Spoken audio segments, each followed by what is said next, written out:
This week delivered a storyline that felt less like breaking news and more like the universe winking at us. Right as Meghan released her new Netflix holiday special, headlines suddenly exploded about Thomas Markle being hospitalized in the Philippines. The timing was so precise, you could set a clock to it.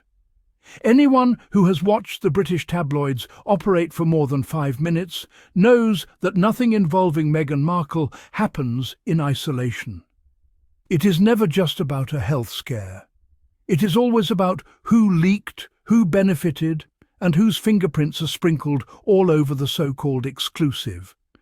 And once again, the pattern pointed directly toward a familiar pipeline, the one that has been used for years to drag Meghan into the tabloids through the actions of her own family.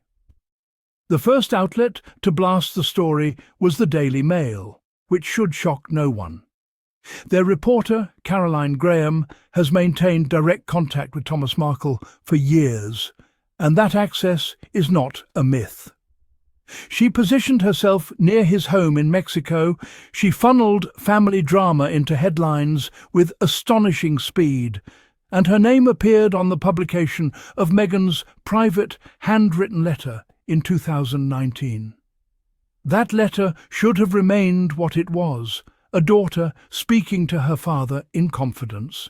Instead, it became a public spectacle because Thomas handed it over and the paper published it. A court later ruled that the paper violated Meghan's privacy. But by that point, the damage had already taken root.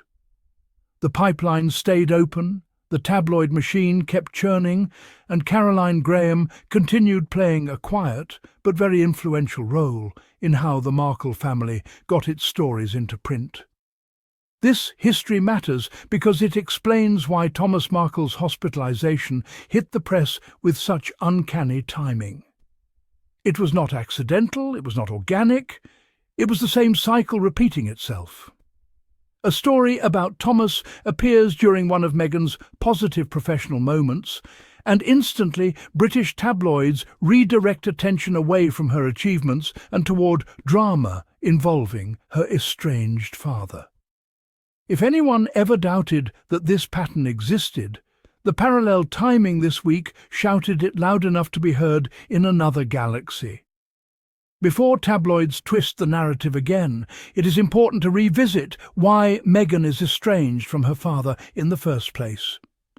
The breakdown began before the royal wedding, when Thomas staged photos with paparazzi and gave conflicting explanations to various outlets once the scandal broke. Instead of calling his daughter privately, he let the situation spiral. Meghan was preparing for one of the most watched events on earth, and he added stress at a time when she was already under intense scrutiny. When he backed out of walking her down the aisle, the tabloids capitalized, and he responded by giving more interviews instead of seeking resolution behind closed doors. Throughout 2018, during the period when Meghan faced ugly racist coverage and non-stop character attacks, Thomas repeatedly spoke to journalists about private family matters. He released personal text messages. He made public comments while she was pregnant.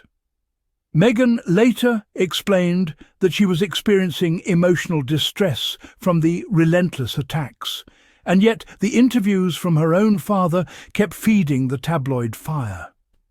Each appearance strengthened the press narrative that Meghan was somehow the problem, even though it was her father supplying the material they needed to torment her.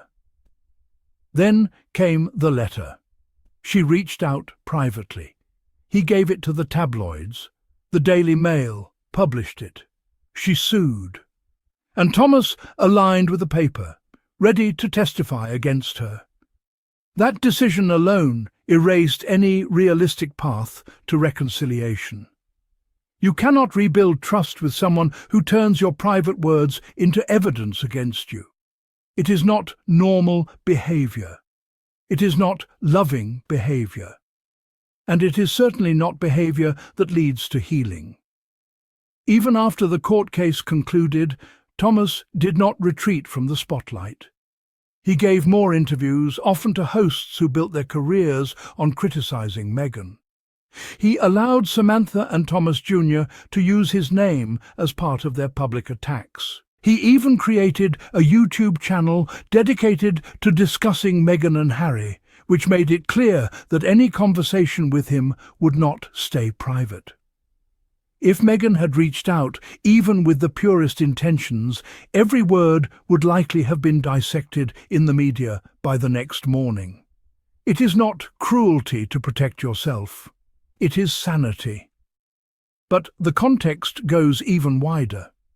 This is not only about a single father and daughter. This is about the British tabloid and royal press ecosystem that has operated on strategic exchanges for decades. Palace staff historically cultivated relationships with reporters, offering access in return for favourable coverage. Some outlets were rewarded and others punished, depending on their obedience. Meghan entered a system that demanded compliance with tabloid expectations, and when she refused to play along, the press targeted her with extraordinary hostility. Thomas became useful to that system. His grievances generated clicks. His comments reinforced the narrative they wanted to sell. He fit into the machinery perfectly. One of the clearest examples of how coordinated these connections can be came during the Cebu earthquake hoax. Samantha posted terrifying claims about a supposed emergency, and when the story fell apart, leaked screenshots revealed direct communication between her and a Daily Mail editor. This was not journalism. It was a stage performance that collapsed under its own nonsense. Yet the relationship between the family and the tabloid remained intact, ready for the next story. So when the hospitalization news came out this week, and it appeared in the Mail first, written by the same reporter with years of access, the pattern became impossible to ignore. Meghan launches something positive. A negative family story emerges within hours. The public consumes the drama. The tabloids earn their clicks, and the cycle continues exactly as planned. Now, to be clear, no one is suggesting that Thomas Markle should not receive proper medical care. He absolutely should. Health issues are serious, and people deserve compassion. But compassion does not erase history. Compassion does not erase choices. Compassion does not erase a pattern of selling out a family member to the press for years. And compassion does not make this week's timing any less convenient for the tabloids that have used Thomas as a source whenever it suits their agenda. Meghan was right when she said she lost her father to the tabloids. She did not lose him because of distance. She did not lose him because of a misunderstanding. She lost him to a press machine that saw profit in his pain and his bitterness and paid him for his cooperation. At this point, Thomas's public commentary creates security risks for Meghan and her children, because anything he learns could easily end up in the papers. Any phone call, any message, any emotional moment could turn into content for the highest bidder. And that is why this hospitalization story matters. Not because of the medical details, but because of how predictably and strategically it was used. It is another entry in a narrative Thomas helped create and continues to sustain, no matter how much it hurts his daughter. If you are still here with me, thank you for joining this deep dive. You know how the tabloids operate, and you know why it is important for us to keep challenging the misinformation that surrounds Meghan and Harry. The press may think they control the story, but communities like this one prove every day that people are paying attention, and people are not fooled by recycled narratives masquerading as news. If you are part of the squad and you want us to keep growing, make sure you hit that subscribe button right now. Drop a comment to help boost the video, and if you want to help the channel continue doing this work, You can support us through Super Thanks or buy me a coffee.